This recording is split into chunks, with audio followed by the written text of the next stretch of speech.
आमच्या यूट्यूब फॅमिलीला नवीन वर्षाच्या खूप खूप शुभेच्छा। तर या नववर्षाची सुरुवात आपण गुळपापडीने करूया। स्पेशली थंडीमध्ये केल्या जाणाऱ्या गुळपापडीची बघूया साहित्यकृती। साहित्यामध्ये लागणार आहे गव्हाचं पीठ, तूप, गूळ, डिंक, सुकं खोबरं, तीळ, काजूगर, बदाम, वेलची पावडर, सुंठ पावडर आणि जायफळ पावडर। सगळ्यात आधी मिक्सरच्या भांड्यामध्ये अर्धा कप काजूगर आणि अर्धा कप बदाम बारीक वाटून घेणार आहोत।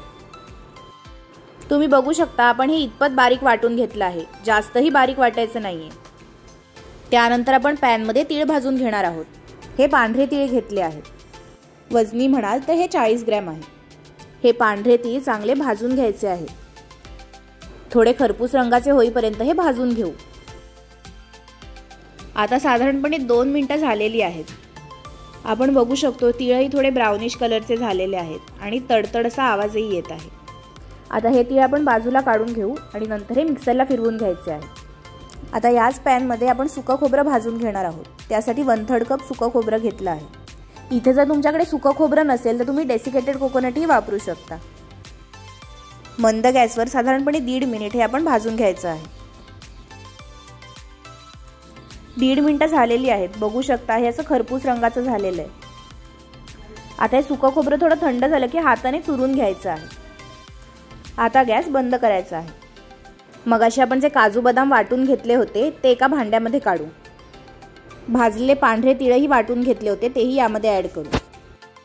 त्याचबरोबर जे सुकं खोबरं आपण चुरून घेतलं आहे तेही आता यामध्ये ॲड करूया। आता यामध्ये ॲड करणार आहोत 1 टीस्पून वेलची पावडर, 1 टीस्पून सुंठ पावडर आणि थोडीशी जायफळ पावडर। आता हे छान मिक्स करून घेऊया।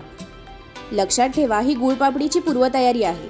पीठ चांगलं भाजत आलं की त्यामध्ये आपण हे ॲड करणार आहोत। मगाशी आपण जे तीळ भाजून घेतले होते ते पल्स मोडवर 2दा फिरवून घ्यायचे आहे। तसंच सुकं खोबरं हाताने चुरून घेतलं आहे। आता आपण कढई तापत ठेवली आहे। त्यामध्ये 2 कप गव्हाचं पीठ भाजून घ्यायचं आहे। वजनी म्हणाल तर हे 250 ग्रॅम गव्हाचं पीठ आहे। सुरुवातीला तूप न घालताच हे गव्हाचं पीठ भाजून घ्यायचं आहे, कारण तूप घातल्यानंतर हे पीठ ढवळायला जड पडतं। हे पीठ मंद आचेवर सतत ढवळून घ्यायचं आहे। आता साधारणपणे 15 मिनिटे होऊन गेलेली आहेत। पिठाचाही अगदी मस्त खमंग वास येतोय। अशा प्रकारे भाजून घेतलं की हे गव्हाचं पीठ हलकं होतं आणि मग ढवळताना हात दुखत नाही। इथे आपण 1/4 कप तूप घेतलं आहे। त्याच्यापैकी 1 कप तूप सुरुवातीला ॲड करूया। आता हे गव्हाचं पीठ आपण तुपामध्ये भाजून घेऊया। आता तुपामध्ये हे पीठ चांगलं मिक्स करून घ्यायचं आहे। आपण बघू शकतो याला बिस्किटासारखा कलर आलेला आहे। मगाशी आपण पीठ भाजून घेतलेलं आहे, त्यामुळे आता 5 मिनिट हे तुपामध्ये भाजून घेणार आहोत। अशा प्रकारे तुपात हे पीठ परतून घेतल्यामुळे हे छान हलकं होतं आणि गुळपापडी छान खुसखुशीत होते। थंडीच्या दिवसामध्ये अशी तिळाने युक्त असणारी गुळपापडी शरीरासाठी खूप चांगली असते। शिवाय ही चवीलाही इतकी सुंदर लागते की लहानांपासून मोठ्यांपर्यंत सर्वजण अगदी आवडीने खातात आणि केल्या केल्या लवकरही फस्त पण होऊन जाते। आता साधारणपणे 2 मिनिटं परतून झाल्यानंतर हे उरलेलं 1/4 कप तूप आपण ॲड करणार आहोत। नंतर आपण या तुपामध्ये फुलवून घेण्यासाठी डिंक ॲड करणार आहोत। त्याचबरोबर ड्रायफ्रूट्सही घालणार आहोत। हे सगळं छान मिक्स करून घ्यायचं आहे। अशा प्रकारे हे व्यवस्थित ढवळून घेऊया। हे मंद आचेवर ढवळत राहायचं आहे। आता लाडूमध्ये जो डिंक घालायचा आहे तो मिक्सरला लावून घेऊ। इथे आपण 1/3 कप म्हणजे साधारणपणे 40 ग्रॅम डिंक घेतला आहे। हा मिक्सरला लावून घ्यायचा आहे। अति बारीक करायचं नाहीये, थोडासाच बारीक वाटून घ्यायचा आहे। हे बघा एवढी साईज परफेक्ट आहे। 2 ते 3 मिनिट ढवळून घेतल्यानंतर आपण बघू शकतो याला अगदी मस्त बिस्किट कलर आलेला आहे। आता ह्यामध्ये आपण डिंक ॲड करूया। हा डिंक पिठामध्ये चांगला तडतडला पाहिजे, चांगला फुलला पाहिजे, म्हणजे खाताना त्याचा छान क्रिस्पीनेस अनुभवता येतो। थंडीमध्ये आपल्याला हाडदुखीचा त्रास होतो, तर अशा वेळी डिंक खाल्ल्यामुळे हाडदुखी पळून जाते। म्हणूनच आपण गुळपापडीमध्ये डिंकाचा वापर केलेला आहे। हे हाडांना बळकटी आणण्यासाठी तर उपयुक्त आहेच, पण या डिंकाचा क्रिस्पीनेस गुळपापडीमध्ये उतरल्यामुळे खाताना आणखी छान लागतो। अशा प्रकारे साधारणपणे 2 मिनिटं सतत ढवळून घेतल्यानंतर हा डिंक छान फुलून येईल। लक्षात ठेवा, हा डिंक तुपामध्ये छान फुलला पाहिजे, नाहीतर कडक राहिला तर दाताला इजा होऊ शकते। अशा पद्धतीने बनवलेली गुळपापडी मस्त अरळ होते, तोंडात ठेवता क्षणीच विरघळते।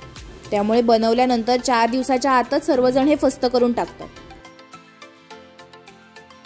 हा डिंक पिठामध्ये चांगला फुलला की मगाशी आपण जे काजू, बदाम, पांढरे तीळ आणि सुकं खोबरं ह्याचं जे मिश्रण बनवलं होतं ते यामध्ये ऍड करणार आहोत। चला तर मग हे मिश्रण आता ऍड करूया। लक्षात ठेवा, ही गुळपापडी बनवताना अजिबात मोठ्या गॅसवर बनवायची नाहीये, पूर्ण वेळ मंद आचेवरच आपण हे भाजून घेत आहोत। लक्षात ठेवा, ड्रायफ्रुट्स आणि या सर्व गोष्टी या पिठामध्ये छान एकजीव झाल्या पाहिजेत। अशा प्रकारे सर्व बाजूनी व्यवस्थित ढवळून घेऊया।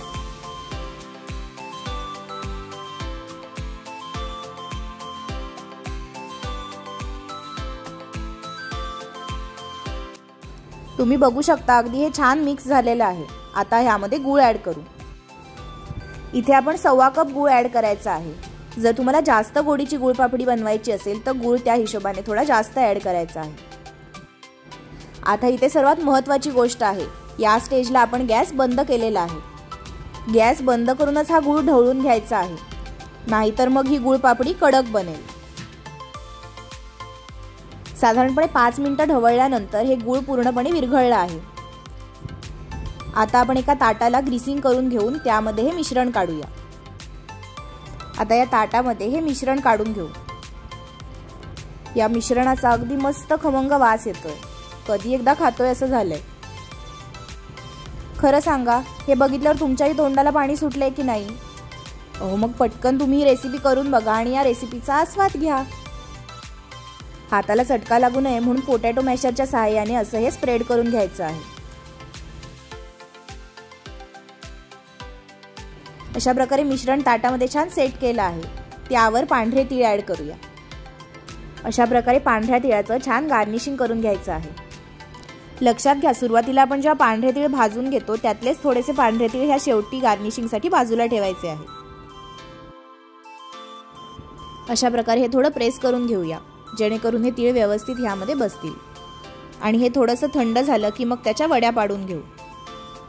आता साधारणपणे 10 मिनिटांनंतर आपण ह्याच्या वड्या पाडून घ्यायच्या आहेत, नाहीतर एकदा थंड होऊन घट्ट झालं की मग याच्या वड्या पाडता येत नाही। आता आपण सुरीने असेच कट देऊन ठेवणार आहोत आणि साधारणपणे 1 तास झाला की मग ह्या वड्या बाहेर काढू। बघितलत ना, किती सोपी रेसिपी आहे। जरी पहिल्यांदा या गुळपापड्या तुम्ही बनवून बघत असाल तर ह्या स्टेप फॉलो केल्या तर अगदी सुंदर गुळपापड्यांची चव घेता येईल। अशा छान छान रेसिपी ज्या झटपट बनवता येतील आणि अगदी सोप्या पद्धतीने करता येतील त्या आम्ही तुमच्यासाठी आणणार आहोत। त्यामुळे जर तुम्ही पूर्वजाच रेसिपीजला सबस्क्राईब करायला विसरला असाल तर पटकन सबस्क्राईब करा। तसंच येत्या मकर संक्रांतीसाठी तिळाचे लाडू बनवण्याचा आमचा विचार आहे। जर तुम्हाला तिळाच्या लाडूची रेसिपी खरंच बघायची असेल तर आम्हाला कमेंटमध्ये नक्की कळवा।